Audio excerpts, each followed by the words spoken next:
ভুইয়াপুরে autorickshaw চালকদের driving প্রশিক্ষণ। টাঙ্গাইলের ভুইয়াপুরে অটোরিকশা ইজিবাইক অটোভ্যান চালকদের ড্রাইভিং প্রশিক্ষণ অনুষ্ঠিত হয়েছে বৃহস্পতিবার ৬ই নভেম্বর ভুয়াপুর স্বাধীনতা কমপ্লেক্সে।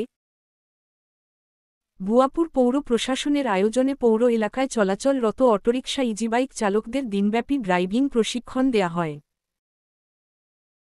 এ সময় উপস্থিত থেকে প্রশিক্ষণ কাজের উদ্বোধন করেন ভুয়াপুর পৌর প্রশাসক ও সহকারী কমিশনার ভূমি মোহাম্মদ রাজীব হোসেন।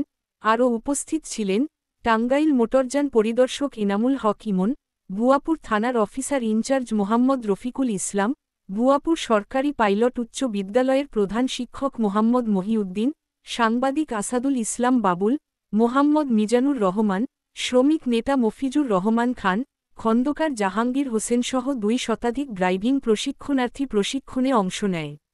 পৌর প্রশাসক মোহাম্মদ রাজীব হোসেন জানান, পৌর এলাকায় অধিক হারে বিভিন্ন ধরনের যানবাহন বৃদ্ধি পাওয়ায় যানজট ও দুর্ঘটনা প্রতিনিয়ত সংগঠিত হচ্ছে। এসব ড্রাইভারদের কোনো প্রকার প্রশিক্ষণ না থাকায় দুর্ঘটনা ও যানজট লেগেই আছে।